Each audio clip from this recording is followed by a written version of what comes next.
గుంటూరు జిల్లా మంగళగిరిలోని భారత చైతన్య యువజన పార్టీ బీసీవైపీ కార్యాలయంలో పార్టీ అధినేత బోడే రామచంద్ర యాదవ్ బీసీ సింహ గర్జన పోస్టర్ను ఆవిష్కరించారు. ఈ సందర్భంగా ఆయన మాట్లాడుతూ, ఈ నెల 22న రాజధాని ప్రాంతంలోని పూలే మండల ప్రాంగణంలో జరిగే బీసీ సింహ గర్జన బహిరంగ సభకు ఈ కార్యక్రమం నాంది పలికినట్టేనని తెలిపారు. ఆంధ్రప్రదేశ్లోని ప్రధాన రాజకీయ పార్టీలు బీసీల విషయంలో ద్వంద్వ వైఖరిని అవలంబిస్తున్నాయని ఆయన ఆరోపించారు.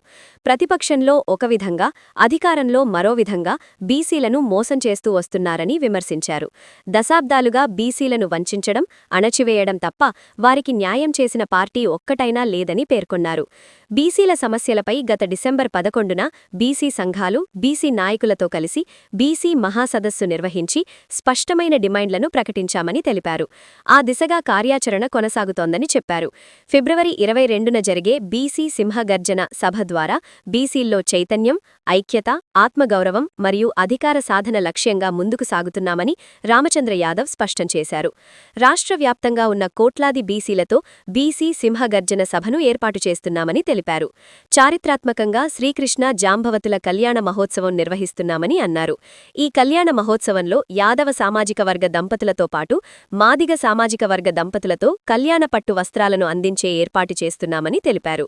బీసీ కులదేవతలకు పూజా కార్యక్రమాలు నిర్వహిస్తున్నామని, బీసీలందరూ పాల్గొనాలని రామచంద్ర యాదవ్ పిలుపునిచ్చారు. భారత చైతన్య యువజన పార్టీ 2 తెలుగు రాష్ట్రాల నాయకులకు, కార్యకర్తలకు, అభిమానులకు, మీడియా మిత్రులందరికీ పేరు పేరున హృదయపూర్వక నమస్కారాలు తెలియజేస్తూ, ఈరోజు కార్యక్రమం యొక్క ప్రధాన ఉద్దేశము ఈ నెల 22వ తేదీన ఆంధ్రప్రదేశ్ రాష్ట్ర నడిబొడ్డులో రాజధాని ప్రాంతము పూలే మండల్ ప్రాంగణంలో జరుగుతున్న బీసీ సింహగర్జన పోస్టర్ ఆవిష్కరణ కార్యక్రమానికి నాంది పలకడం జరిగింది. మనందరికీ తెలుసు, ఆంధ్రప్రదేశ్ రాష్ట్రంలో ఉన్న ప్రధాన పార్టీలు బీసీల విషయంలో 2 నాలుకల ధోరణి, 2 మనస్తత్వాల ధోరణి అవలంబిస్తున్నారు.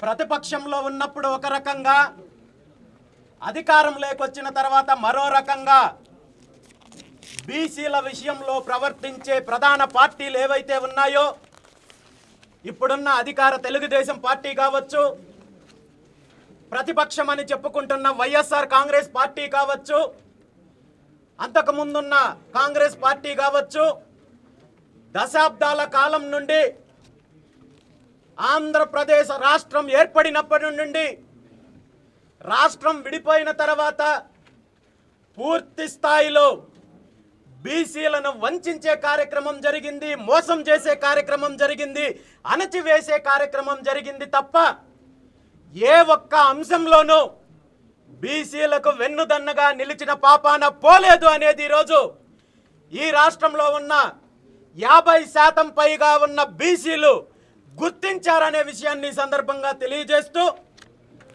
బీసీల సమస్యలకు సంబంధించి వివిధ అంశాలపైన గత డిసెంబర్ నెల 11వ తేదీన ఈ రాష్ట్రంలో ఉన్న బీసీ సంఘాలు, బీసీ పెద్దలు, నాయకులతో కలిసి బీసీలకున్న ప్రధాన సమస్యలను అజెండాగా చేసుకొని బీసీ మహాసదస్సు ఏర్పాటు చేసి, ఆ సదస్సులో బీసీలకు సంబంధించిన డిమాండ్లను స్పష్టంగా ప్రకటించి దీని మీద కార్యాచరణ దిశగా ముందుకెళ్తున్నాము. ఫిబ్రవరి 22వ తేదీన బీసీ సింహగర్జన పేరుతో ఈ రాష్ట్రంలో ఉన్న కోట్లాది మంది బీసీలలో చైతన్యం తీసుకురావడంతో పాటు ఐక్యత కోసము, ఆత్మగౌరవం కోసము, అధికారం కోసము భారీ బహిరంగ సభ ఏర్పాటు చేస్తామని ప్రకటించిన తర్వాత బీసీల యొక్క న్యాయమైన సమస్యలపైన దృష్టి పెట్టడము, న్యాయమైన డిమాండ్లు తీర్చడమో కాకుండా ప్రభుత్వము బీసీలను తప్పుదారి పట్టించే కార్యక్రమం చేయడము, తనకు అనుకూల మీడియా ద్వారా తప్పుడు ప్రచారం చేయడము, బీసీ ఉద్యమాన్ని నీరు కార్చే ప్రయత్నం చేస్తున్నారు తప్ప బీసీలకు మంచి చెయ్యాలి, బీసీలకు ఇచ్చిన హామీలు నెరవేర్చాలని ఏ ఒక్కరోజు ఆలోచించిన పాపాను పోలేదు ఈరోజు వరకు. బీసీ సింహగర్జన కార్యక్రమాన్ని ప్రకటించిన తర్వాత ఏదో ఒక రకంగా బీసీలలో చీలిక తీసుకురావాలి, బీసీలలో వస్తున్న చైతన్యాన్ని ఏదో ఒక రకంగా తప్పుదారి పట్టించాలి అనే ఆలోచనతో అనేక రకాలుగా తన అనుకూల మీడియా ద్వారా తప్పుడు ప్రకటనలు, తప్పుడు కథనాలు ఇచ్చే కార్యక్రమం చేసినప్పటికీ కూడా రాష్ట్రంలో ఉన్న బీసీ వర్గాలు ఏ ఒక్కరూ ఇలాంటి తప్పుడు ప్రకటనలు, కథనాలు, కుట్రలకు బలయ్యే పరిస్థితి లేదు అనే విషయాన్ని ఈ సందర్భంగా తెలియజేస్తూ ఈ నెల 22వ తేదీన బీసీల యొక్క ప్రధాన 5 సమస్యలకు సంబంధించిన ఎజెండాతో ఈ రాష్ట్రంలో అన్ని వర్గాలను ఏకం చేసి బీసీలందరిలో ఐక్యత తీసుకొని వచ్చి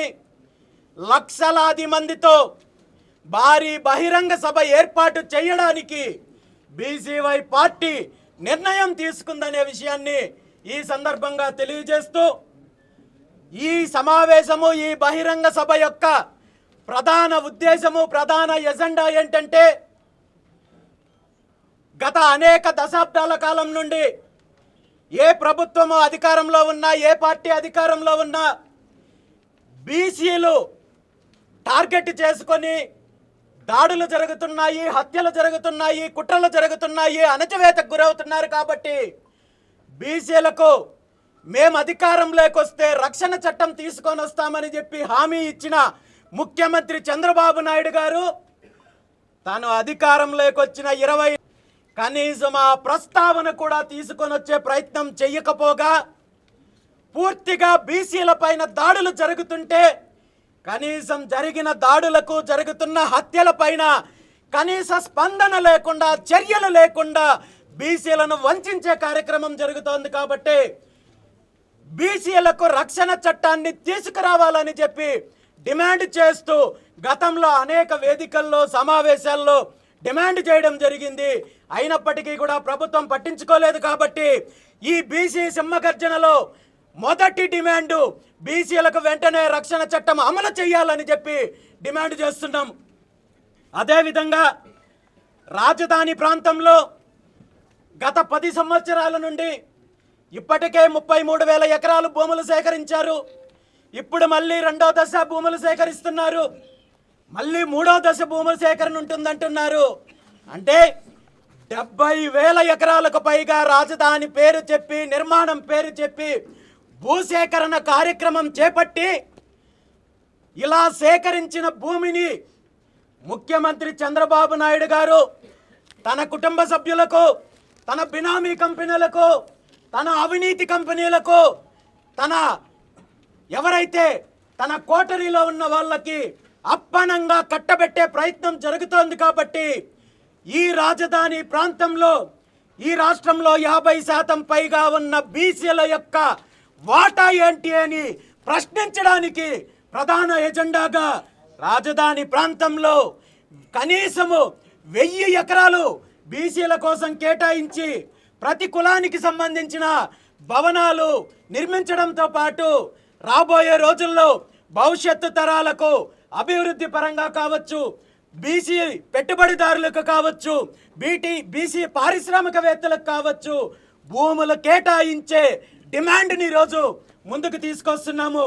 మీ సొంత కంపెనీలకు, బినామీ కంపెనీలకు, మీ సన్నిహిత కంపెనీలకు ఏ కండిషన్లతో అయితే భూములు కేటాయిస్తున్నారో, ఏ ధరకైతే భూములు కేటాయిస్తున్నారో ఆ ధర చెల్లించడానికి బీసీవై పార్టీ సిద్ధంగా ఉందని చెప్పి మరొక్కసారి తెలియజేస్తూ ఈరోజు ఖచ్చితంగా గతంలో హైదరాబాదులో బీసీలకు జరిగిన అన్యాయము అమరావతిలో జరగకుండా చూసుకోవాల్సిన బాధ్యత ప్రతి బీసీకి ఉంది. కాబట్టి ఆ దిశగా చైతన్యం తీసుకొచ్చే దిశగా ఈ బహిరంగ సభలో ఆ డిమాండ్ను ముందుకు తీసుకొస్తున్నాము.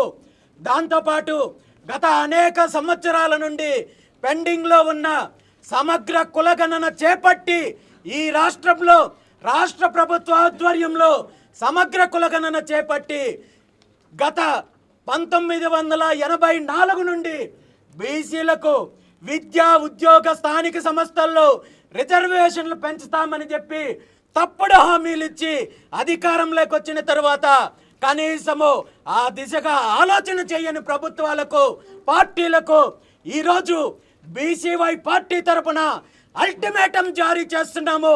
ఖచ్చితంగా వెంటనే సమగ్ర కులగణన చేపట్టి బీసీలకు విద్యా ఉద్యోగ స్థానిక సంస్థల్లో 44% రిజర్వేషన్లు అమలు చేసి తీరాల్సిందే అని చెప్పి ఈ సందర్భంగా డిమాండ్ చేస్తూ ఈ సమగ్ర కులగణన చేపట్టి అదేవిధంగా రిజర్వేషన్ల ప్రక్రియ పూర్తయిన తర్వాతే స్థానిక సంస్థల ఎన్నికలకు వెళ్ళాలని చెప్పి డిమాండ్ చేస్తున్నాము.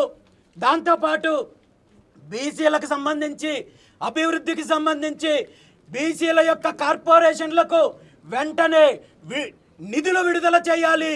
ఆ నిధుల ద్వారా బీసీలకు విద్యలో కావచ్చు, ఉద్యోగాల్లో కావచ్చు, ఆర్థికంగా కావచ్చు, అన్ని అంశాల్లో బీసీలకు వెన్నుదన్నుగా ఉండాల్సిన బాధ్యత ప్రభుత్వానికి ఉందనే విషయాన్ని ఈ సందర్భంగా తెలియజేస్తూ ఈ ప్రధానంగా 5 డిమాండ్లతో ఈ భారీ బహిరంగ సభ ఏర్పాటు చేస్తున్నాము. ఈ బహిరంగ సభ విజయవాడ గుంటూరు మార్గ మధ్యలో నాగార్జున యూనివర్సిటీ ఎదురుగా ఉన్న ప్రాంగణం ఏదైతే ఉందో ఆ ప్రాంగణానికి పూలే మండల్ ప్రాంగణంగా నామకరణం చేసి అదే ప్రాంగణంలో లక్షలాది మంది బీసీలతో ఈ బహిరంగ సభ ఏర్పాటు చేస్తున్నాము. 22 ఫిబ్రవరి తేదీన మధ్యాహ్నం 2 గంటల నుండి సాయంత్రం 7 గంటల వరకు ఈ కార్యక్రమం జరుగుతుంది.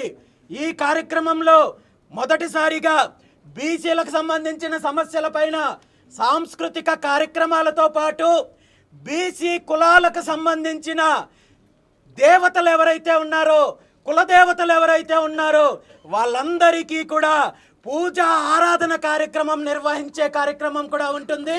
ఎందుకంటే ప్రతి కులానికి ఆయా కులదేవతలు ఉంటారనే విషయం మనందరికీ తెలుసు. కులదేవతలను పూజించినప్పుడే ఆ కులానికి రక్షణ ఉంటుంది, ఆ కులం అభివృద్ధి చెందుతుందనేది మన పెద్దల నమ్మకము, అదే వాస్తవం కూడా. కాబట్టే ప్రతి కులానికి సంబంధించిన కులదేవతలకు సంబంధించిన పూజా కార్యక్రమము ఆ రోజు ఉంటుంది. అందులో ప్రధానంగా తీసుకుంటే రేణుకా ఎల్లమ్మ కావచ్చు, పోతులూరి వీరబ్రహ్మేంద్ర స్వామి, కాటమరాజు, వాల్మీకి మహర్షి, భగీరథ మహర్షి, జాషువా ఋషి, భావన ఋషి, ధన్వంతరి, గాడ్గేబాగా, పోచమ్మ, వీరభద్రస్వామి, శాలివాహన చక్రవర్తి, అదేవిధంగా కారవేలుడు, అదేవిధంగా దేవల మహర్షి, నాగార్జునాచార్యులు, కనకదాసు, విశ్వకర్మ, కౌండర్య మహర్షి, త్యాగరాజు లాంటి మహనీయులు, ఇలాంటి కులదేవతలందరికీ కూడా పూజా కార్యక్రమం ఉంటుంది. దాంతోపాటు ఎవరైతే బీసీ మహనీయులు ఉన్నారో, సామాజికవేత్తలు ఉన్నారో, పొట్టి శ్రీరాములు, శ్రీకృష్ణదేవరాయలు, ఛత్రపతి శివాజీ, మాడపాటి హనుమంతరావు గారు, వడ్డే ఓబన్న, బాబు జగజ్జీవరాయ్, దొమ్మేటి వెంకటరెడ్డి గారు, భగత్ సింగ్ గారు, సుభాష్ చంద్రబోసు, అంబేద్కర్, అల్లూరి సీతారామరాజు, పూలే దంపతులు, దామోదరన సంజీవయ్య, సర్దార్ సర్వాయి పాపన్న గౌడు, చాకలి ఐలమ్మ, ప్రగడ కోటయ్య, మల్లాడి సత్యలింగ నాయకర్, గౌతు లచ్చన్న, తాండ్ర పాపారాయుడు లాంటి మహనీయులందరికీ కూడా నివాళులు అర్పించడంతో పాటు ప్రధానంగా 22వ తేదీ కార్యక్రమానికి ముందు ఒక చారిత్రాత్మకమైన కార్యక్రమాన్ని అంగరంగ వైభవంగా చరిత్రలో ఎప్పుడూ లేని విధంగా ఏర్పాటు చేస్తున్నాము. ఆ కార్యక్రమం ఏంటంటే శ్రీకృష్ణ జాంబవతుల వివాహ మహోత్సవ కార్యక్రమము. శ్రీకృష్ణ జాంబవతీ దేవి కళ్యాణ మహోత్సవ కార్యక్రమం కూడా ఏర్పాటు చేయబోతున్నాము. ఈ కార్యక్రమం యొక్క ప్రధాన ఉద్దేశం ఏంటంటే మనందరికీ తెలుసు, శ్రీకృష్ణుడంటే కేవలము ఆ విష్ణుమూర్తి యొక్క అవతారం మాత్రమే కాదు, ఈ లోకానికి భగవద్గీతను అందించిన దేవదేవుడు మాత్రమే కాదు, చరిత్రలో మొట్టమొదటిసారిగా సామాజిక న్యాయాన్ని కోసము, అదేవిధంగా వృత్తుల ఆధారంగా ఏర్పడిన కులాలను ఐక్యం చేయడం కోసము ఆనాడు శ్రీకృష్ణ భగవానుడు మాదిక సామాజిక వర్గానికి చెందిన జాంబవతీ దేవిని వివాహమాడి కులాంతర వివాహానికి నాంది పలికిన మొట్టమొదటి చరిత్ర పురుషుడు కాబట్టే అలాంటి మహోన్నతమైన కార్యక్రమాన్ని, ఇలాంటి చారిత్రాత్మకమైన కార్యక్రమానికి ముందుగా శ్రీకృష్ణ జాంబవతుల కళ్యాణ మహోత్సవాన్ని అంగరంగ వైభవంగా నిర్వహించడానికి సిద్ధంగా ఉన్నామని చెప్పి ఈ సందర్భంగా తెలియజేస్తూ, ఈ కార్యక్రమానికి ఏదైతే శ్రీకృష్ణ జాంబవతుల కళ్యాణోత్సవానికి సంబంధించి యాదవ దంపతులతో పాటు మాదిగ దంపతుల ద్వారా పట్టు వస్త్రాల సమర్పణతో పాటు వీళ్ళు పుణ్య దంపతుల ద్వారా ఈ కార్యక్రమాన్ని నిర్వహించి, అదేవిధంగా ఆయా కులదేవతలకు సంబంధించిన పూజా కార్యక్రమాలు, ఆయా కులాలకు సంబంధించిన దంపతుల ద్వారా కార్యక్రమాన్ని నిర్వహించి అందరి దేవుళ్ళ ఆశీస్సులు తీసుకొని బీసీ సింహ గర్జన కార్యక్రమం యొక్క ఎజెను ప్రజలకు వివరించడంతో పాటు బీసీ వర్గాల్లో చైతన్యం తీసుకురావడంతో పాటు ఈ డిమాండ్లను సాధించడానికి భవిష్యత్తు కార్యాచరణ కూడా ప్రకటించే కార్యక్రమము ఆ రోజు ఉంటుంది. కాబట్టి కేవలం తెలుగు రాష్ట్రాలు మాత్రమే కాదు, దేశవ్యాప్తంగా ఉన్న బీసీ వర్గాలకు, బీసీ నాయకులకు, సంఘాలకు, కుల సంఘాలకు, కుల పెద్దలకు అందరికీ కూడా ఈ సందర్భంగా ఒక్కటే పిలుపునిస్తున్నాము.